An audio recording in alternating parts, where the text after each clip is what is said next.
구약 성경 사무엘하 11장 1절부터 13절까지 말씀입니다. 우리 한 절씩 하나님 말씀 교독하도록 하겠습니다. 그 해가 돌아와 왕들이 출전할 때가 되매 다윗이 요압과 그에게 있는 그의 부하들과 온 이스라엘 군대를 보내니 그들이 암몬 자손을 멸하고 랍바를 에워쌌고 다윗은 예루살렘에 그대로 있더라. 저녁 때에 다윗이 그의 침상에서 일어나 왕궁 옥상에서 거닐다가 그곳에서 보니 한 여인이 목욕을 하는데 심히 아름다워 보이는지라. 다윗이 사람을 보내 그 여인을 알아보게 하였더니 그가 아뢰되 그는 엘리암의 딸이요 햇사람 우리아의 아내 밧세바가 아니니까 하니 다윗이 전령을 보내어 그 여자를 자기에게로 데려오게 하고 그 여자가 그 부정함을 깨끗하게 하였으므로 더불어 동침하매 그 여자가 자기 집으로 돌아가니라. 그 여인이 임신하매 사람을 보내 다윗에게 말하여 이르되 내가 임신하였나이다 하니라. 다윗이 요압에게 기별하여 햇사람 우리아를 내게 보내라 하매 요압이 우리아를 다윗에게로 보내니 우리아가 다윗에게 이르매 다윗이 요압의 안부와 군사의 안부와 싸움이 어떠했는지를 묻고 그가 또 우리아에게 이르되 내 집으로 내려가서 발을 씻으라 하니 우리아가 왕궁에서 나가매 왕의 음식물이 뒤따라가니라. 그러나 우리아는 집으로 내려가지 아니하고 왕궁 문에서 그의 주의 모든 부하들과 더불어 잔지라. 어떤 사람이 다윗에게 아뢰되 우리아가 그의 집으로 내려가지 아니하였나이다. 다윗이 우리아에게 이르되 내가 길 갔다가 돌아온 것이 아니냐 어찌하여 내 집으로 내려가지 아니하였느냐 하니 우리아가 다윗에게 아뢰되 언약궤와 이스라엘과 유다가 야영 중에 있고 내 주 요압과 내 왕의 부하들이 바깥 들에 진치고 있거늘 내가 어찌 내 집으로 가서 먹고 마시고 내 처와 같이 자리이까. 내가 이 일을 행하지 아니하기로 왕의 살아계심과 왕의 혼의 살아계심을 두고 맹세하나이다 하니라. 다윗이 우리아에게 이르되 오늘도 여기 있으라. 내일은 내가 너를 보내리라. 우리아가 그날에 예루살렘에 머무니라. 이튿날 우리 함께 읽겠습니다.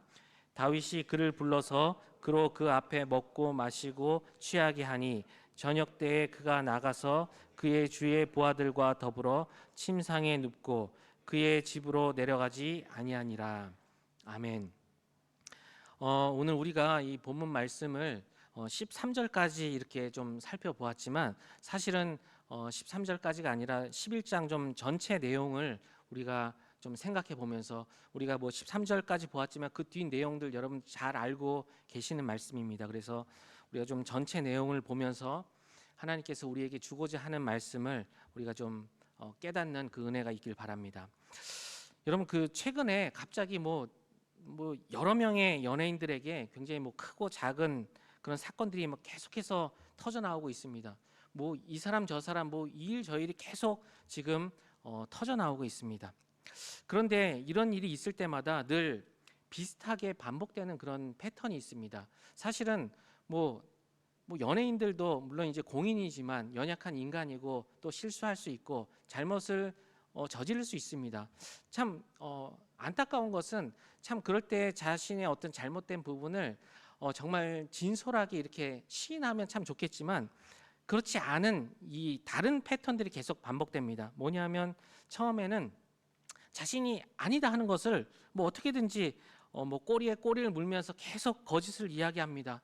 부정합니다. 뭐 그렇지 않다. 그리고 또 자신의 일들을 어떻게든지 축소해 보려 합니다. 그러다가 계속해서 뭐 다른 증거들이 튀어나옵니다. 그러면 이 또 다른 변명으로 그 상황을 어떻게든지 모면해 보려 하는 그런 패턴들이 참 이상하게 계속 이렇게 반복되는 것 같습니다. 여러분 물론 사람이 연약합니다. 다 실수할 수 있습니다.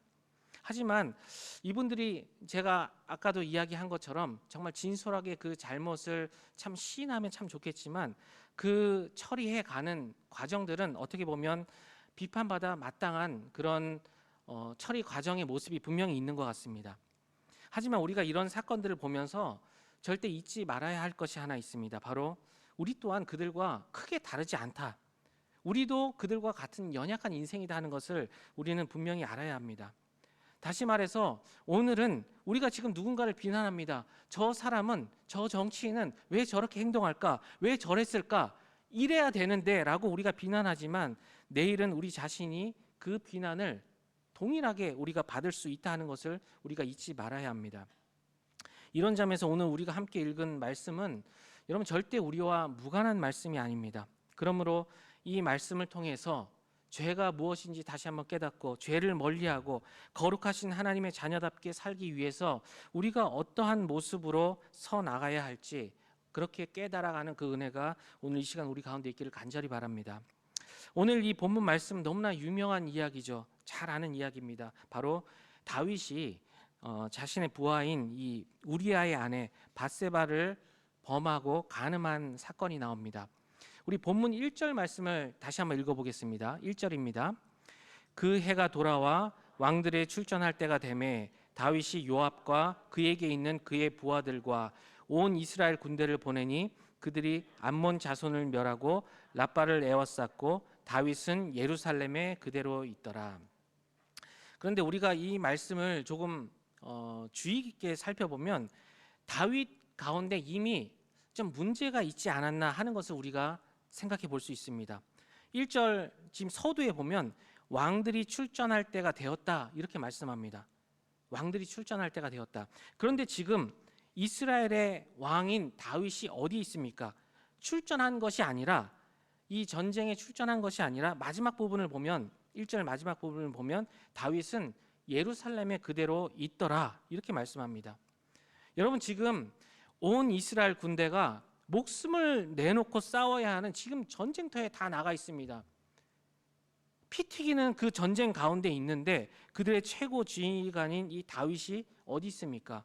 예루살렘 궁전에 지금 그대로 있는 것입니다. 물론 그 궁전 안에 편하게 있었겠죠. 다시 말해 여러분 이 밧세바를 범하기 전에 이미 다윗은 잘못된 길 가운데 들어서 있었습니다. 그러니까 그냥 갑자기 어떤 큰 죄를 저지른 것이 아니라 그 전부터 이미 다윗의 모습에 잘못된 모습들이 있었다는 것입니다. 여러분 우리는 여기서 아주 중요한 사실을 하나 깨달아야 합니다. 그것은 우리가 어느 날 갑자기 엄청나게 큰 죄를 갑자기 빵 하고 터뜨리면서 짓는 것이 아니다는 것입니다. 즉 큰 죄를 짓기 전에 이미 우리 가운데 작은 것들이 계속해서 움직이고 있습니다. 작은 죄들을 아무 생각 없이 짓고 있는 그 모습이 우리 가운데 나타날 수 있다는 것입니다. 마치 큰 댐이 작은 구멍 하나 생겨서 그 구멍으로부터 시작해서 조금씩 커지다가 결국 무너지는 것 그거와 같습니다. 다윗도 마찬가지입니다. 지금 왕이 마땅히 있어야 할 자리가 아닌 다른 곳에 벗어났을 때 결국 자신을 무너뜨리는 큰 죄를 짓는 그 일까지 범하게 되는 것입니다. 우리가 2절 말씀을 보면 이러한 사실이 더욱 좀 분명하게 나타나고 있는데요. 우리 2절 말씀 같이 한번 읽어보겠습니다. 저녁 때에 다윗이 그의 침상에서 일어나 왕궁 옥상에서 거닐다가 그곳에서 보니 한 여인이 목욕을 하는데 심히 아름다워 보이는지라. 여러분 다윗이 마땅히 있어야 할 곳 왕으로서 전쟁터입니다. 그는 그곳을 벗어나 지금 예루살렘 왕궁에 있습니다. 그러한 그가 홀로 이 왕궁에서 무엇을 하였는가? 물론 오늘 본문이 다윗이 혼자 왕궁에서 무엇을 하고 있었는지 그것을 뭐 자세히 말씀하고 있지는 않지만 우리가 2절 말씀을 보면 다윗이 무엇을 하고 있었는지 우리가 좀 추측해 볼 수 있습니다. 어쩌면 다윗이 그냥 너무 할 일이 없어서 낮에 그냥 태연히 낮잠을 자고 있지 않았을까? 우리가 이런 짐작해 볼 수 있는 말씀이 나옵니다. 2절 서두에 보면 저녁 때에 다윗이 그의 침상에서 일어나. 여러분 저녁 때는 자야 할 시점이지 않습니까? 자야 할 시점에 침상에서 일어났다. 여러분 어떤 상황 가운데 우리가 자야 할 시점에 일어나겠습니까? 그 전에 충분히 많이 잤을 때 그런 일이 있지 않겠습니까? 물론 뭐 성경이 구체적으로 말씀하고 있지 않기 때문에 우리가 정확하게 알 수는 없습니다. 짐작해 보는 것입니다. 그런데 이 다윗은 할 일이 없으니까 왕궁에서 그냥 시간 보내고 피곤하니까 좀 자고 이런 시간을 보내다가 저녁 때에 다윗이 그의 침상에서 일어나, 이런 말씀이 있습니다. 다시 말해 밤에 잠을 자야 하는 것이 마땅한데 왕궁에서 할 일이 없으니 그냥 낮잠 자고 저녁에 일어나는 것이죠. 이처럼 다윗은 잘못된 장소에만 있었던 것이 아니라 아까 왕으로서 있어야 할 장소가 있었는데 다른 장소에 지금 있지 않습니까? 그 장소만 잘못된 곳에 있었던 것이 아니라 잘못된 시간 가운데 지금 다윗이 있다는 것을 우리가 볼 수 있습니다. 그리고 그 결과가 무엇인가요? 바로 왕궁 옥상에서 할 일 없이 지금 거닐다가 저 멀리 어느 집에서 목욕을 하고 있는 한 여인의 모습을 보게 됩니다. 여러분, 그런데 한번 생각해 보시기 바랍니다. 그 여인이 지금 목욕하고 있는 그곳이 다윗이 서 있는 곳에서 지금 제가 강대상에서 여러분을 보고 있는 이 정도 거리에 있지는 않았을 것이라 우리가 생각할 수 있습니다. 분명 어느 정도 거리가 있었을 텐데 그 거리에서 여인이 있었음에도 불구하고 다윗의 눈으로 볼 때 오늘 말씀은 그 여인이 심히 아름다워 보였다. 여러분, 여기서 우리는 다윗이 이미 죄 가운데 깊이 들어가고 있다, 이것을 분명히 알 수 있습니다. 여러분, 죄의 속성이 무엇인가요? 너무나 더럽고 추악한 것, 그것을 아름답게 보이도록 만듭니다. 우리의 눈을 가려버립니다. 그래서 우리가 보통 굉장히 큰 잘못을 했을 때 이런 표현을 쓰지 않습니까? 그때 내 눈에 뭐가 씌었나 봐. 내가 왜 그랬을까? 내 눈에 뭐가 씌었나 봐. 그런데 정말 여러분, 그런 것 같습니다. 만약 죄가 역사하면 우리의 눈이 가려져 버립니다. 그래서 제대로 우리가 보지를 못합니다. 너무나 더럽고 추악한 것을 아름답게 보게 됩니다. 무엇보다 하나님께서 금지하신 것도 너무나 좋게 보이고 탐스럽게 보입니다. 우리는 이 사실을 어디서 볼 수 있나요? 창세기에 보면 첫 인간이 어떤 이 아담과 하와, 에덴 동산의 모습을 통해서 우리가 알 수 있습니다. 하나님은 첫 인간 아담과 하와에게 에덴 동산에서 살도록 하시면서 이 동산 중앙에 있는 선악을 알게 하는 나무 열매를 빼고는 모든 열매를 다 먹을 수 있도록 하셨습니다. 다 너희가 누리도록 하나님께서 주셨습니다. 하지만 우리가 기억해야 할 것, 선악과는 절대 먹지 말라 하시면서 먹으면 반드시 죽는다, 이 경고도 함께 주셨습니다. 그런데 뱀이 와서 유혹을 합니다. 그것을 먹으면 너희가 하나님처럼 될 것이다, 이렇게 이야기합니다. 이렇게 이 뱀의 말을 듣고 난 하와가 선악과를 보니까 어떠하였냐? 선악과가 지금과는 다르게 보이는 것입니다. 그 전에는 그렇게 보이지 않았는데 뱀의 말을 듣고 죄가 그 속에 들어오고 너희가 하나님처럼 될 것이라 하는 그 이야기를 듣고 보니 다르게 보입니다. 우리 창세기 3장 6절 말씀 같이 한번 읽어보겠습니다. 여자가 그 나무를 본즉 먹음직도 하고 보암직도 하고 지혜롭게 할 만큼 탐스럽기도 한 나무인지라 여자가 그 열매를 따먹고 자기와 함께 있는 남편에게도 주매 그도 먹은지라. 여러분, 이전까지는 이 선과 악을 알게 하는 이 나무를 보면 무엇이 생각났나요? 하나님의 말씀이 먼저 생각났습니다. 저거는 건드리면 안 되지. 하나님께서 모든 걸 다 주셨지. 그게 먼저 생각났습니다. 그리고 먹으면 죽는 열매다 기억했습니다. 그런데 뱀의 유혹을 받고 다시 보니 이 열매가 어떻게 보이나요? 먹음직도 하고 보암직도 하고 지혜롭게 할 만큼 탐스러운 열매구나, 이렇게 보이기 시작하는 것입니다. 눈이 가려지는 것이죠. 죄가 이미 하와의 눈을 완전히 가려버렸습니다. 일이 이렇게까지 되니 돌이킬 수 없는 상황이 되어버립니다. 하와는 당장에 이 선악과를 따먹게 되고 그것을 남편에게도 줍니다. 여러분, 다윗도 마찬가지였습니다.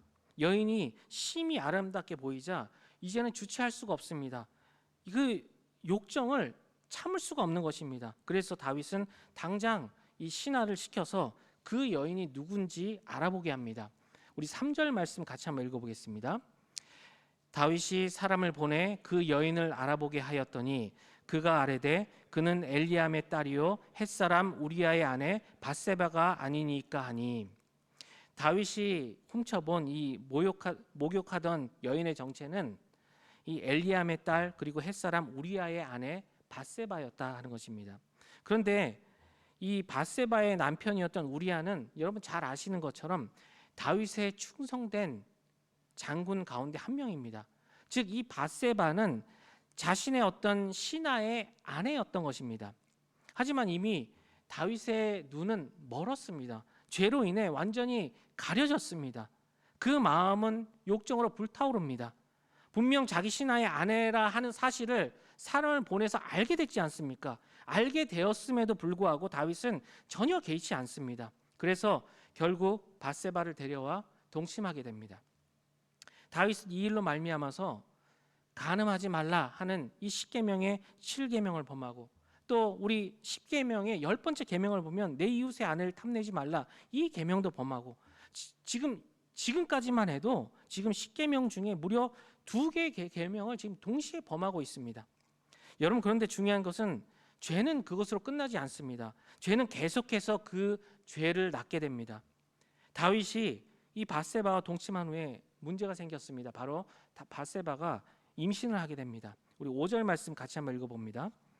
그 여인이 임신함에 사람을 보내 다윗에게 말하여 이르되 내가 임신하였나이다 하니라. 이제 다윗의 범죄가 만천하에 드러나게 되었습니다. 이 사실이 알려지게 되면 정말 다윗은 모렴치한 악한 왕으로 그렇게 비난을 받게 될 것입니다. 이것을 누구보다도 다윗 자신이 가장 잘 알았습니다. 그래서 다윗이 어떻게 합니까? 다윗은 이 죄를 또 덮으려 합니다. 그래서 그 방법을 찾게 되는데요. 그것은 바로 지금 전쟁터에 나가 있는 이 밧세바의 남편인 우리아를 불러서 아내와 동침하게 만드는 것입니다. 그렇게 하면 지금 임신한 아이가 다윗의 아이가 아닌 우리아의 아이가 될 것이다, 이렇게 생각합니다. 여러분, 참으로 치밀하고 어떻게 보면 이 완벽한 범죄 계획을 지금 다윗이 세우고 있습니다. 어떻게든지 자신의 어떤 부분들을, 잘못된 부분들을 계속해서 감추려고 계속 머리에 머리를 굴리고 있습니다. 만약 다윗의 계획대로 된다면 다윗의 죄는 영원히 숨겨질 수밖에 없을지도 모릅니다. 하지만 하나님은 이런 다윗의 악한 뜻대로 일이 그대로 진행되도록 내버려 두지 않으셨습니다. 어떻게 되었나요? 계획대로 다윗이 우리아를 불러왔습니다. 하지만 우리아는 집으로 들어가 아내와 자지 않고 자신의 부하들과 함께 잠을 잡니다. 이 사실을 알았던 다윗은 우리아를 불러서 왜 집에 가지 않느냐 묻습니다. 이때 우리아가 다윗에게 이렇게 이야기합니다. 우리 11절 말씀 같이 한번 읽어보겠습니다. 우리아가 다윗에게 아뢰되 언약궤와 이스라엘과 유다가 야영 중에 있고 내 주 요압과 내 왕의 부하들이 바깥들에 진치고 있거늘 내가 어찌 내 집으로 가서 먹고 마시고 내 처와 같이 자리이까? 내가 이 일을 행하지 아니하기로 왕의 살아계심과 왕의 혼의 살아계심을 두고 맹세하나이다 하니라. 여러분, 우리아의 이 말은 사실 어떻게 보면 다윗을 꾸짖는 말과도 같습니다. 이것을 듣고 다윗이 좀 깨달았어야 하는데 전혀 깨닫지 못합니다. 우리아의 대답이 무엇인가요? 언약궤와 이스라엘 백성이 지금 다 바깥들에 진치고 있는데 내가 어떻게 편하게 집에 가서 아내와 잘 수 있겠느냐, 지금 이 이야기입니다.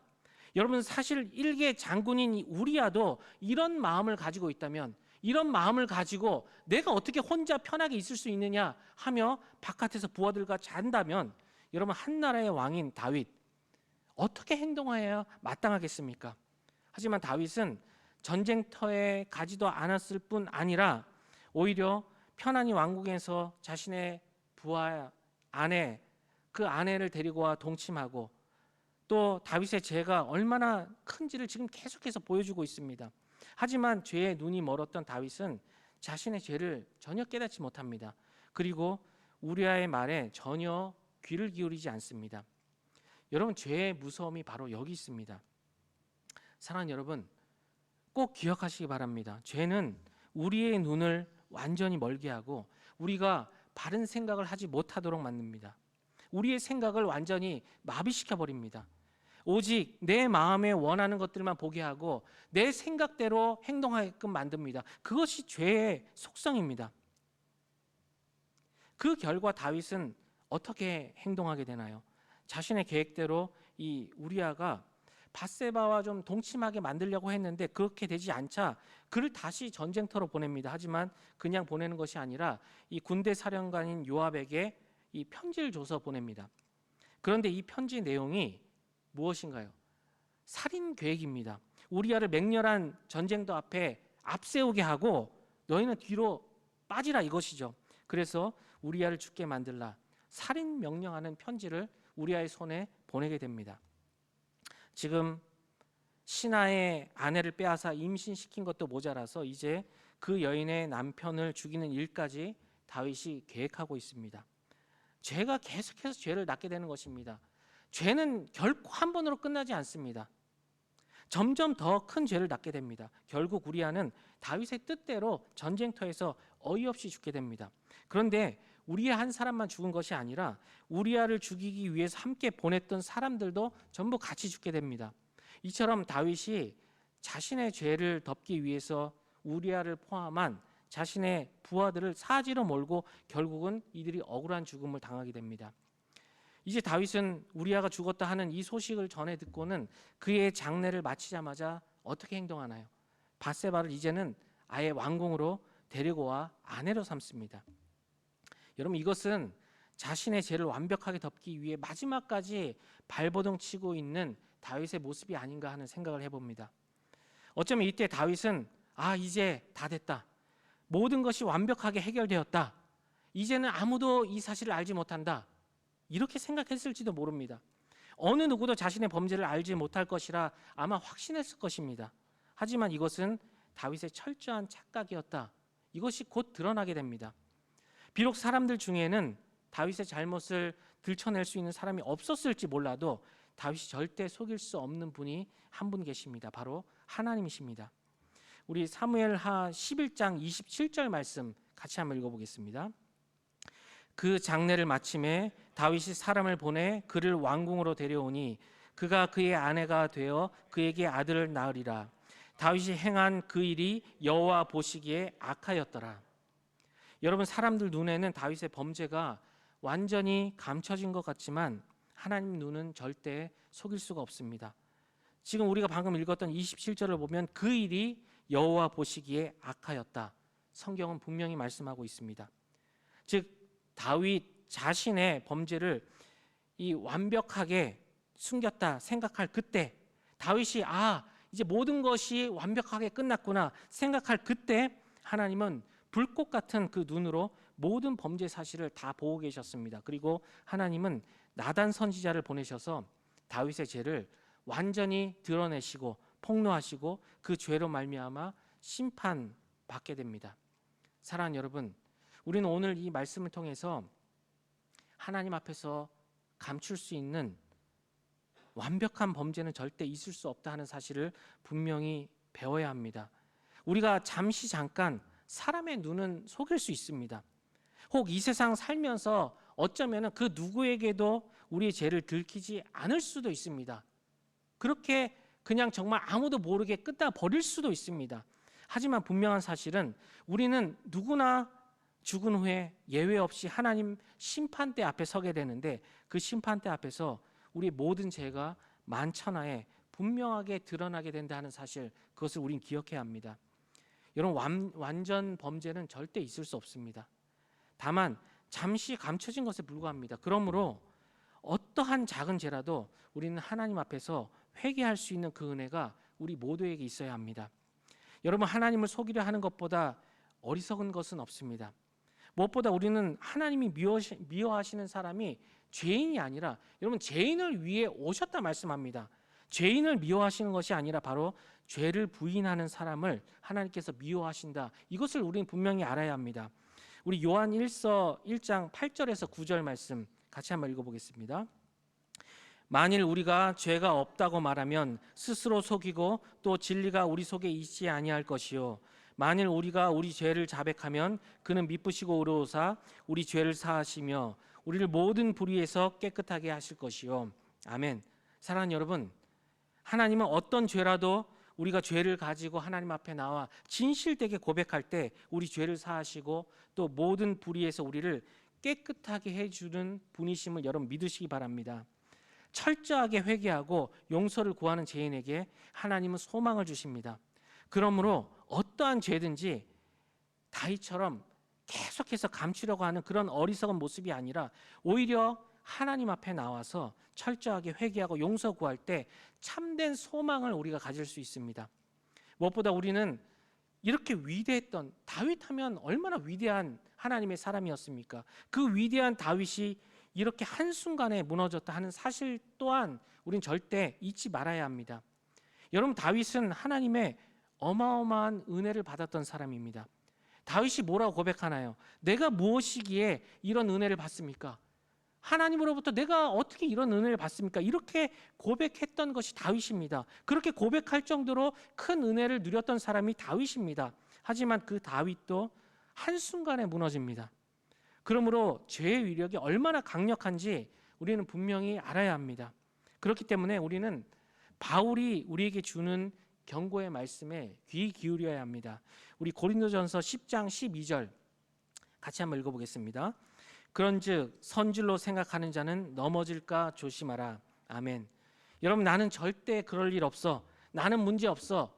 나는 그렇지 않을 거야. 이렇게 쉽게 생각해서는 안 됩니다. 오히려 선질로 생각하는 자는 넘어질까 늘 조심하며 우리를 살펴야 합니다. 우리도 언제든지 다윗처럼 넘어질 수 있다 하는 사실을 꼭 기억해야 합니다. 사단이 우는 사자같이 우리를 삼키기 위해 계속해서 우리 곁에 있다 하는 것을, 그 경고의 말씀을 우리는 기억해야 합니다.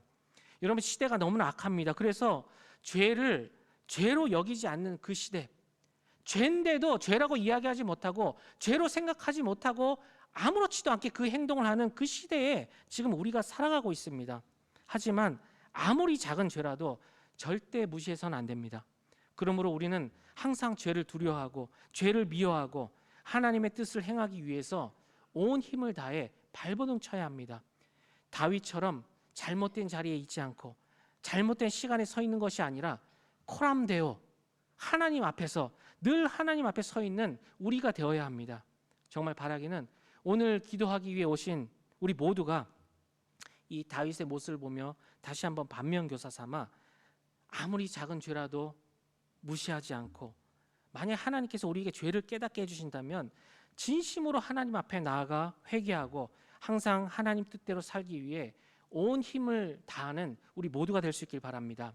무엇보다 항상 주님 앞에 우리가 서 있음을 기억하면서 늘 하나님을 기쁘시게 하는 삶 살아가도록 힘쓰는 우리 모두가 될 수 있기를 주님의 이름으로 축원합니다. 우리 함께 말씀을 기억하며 찬양하도록 하겠습니다.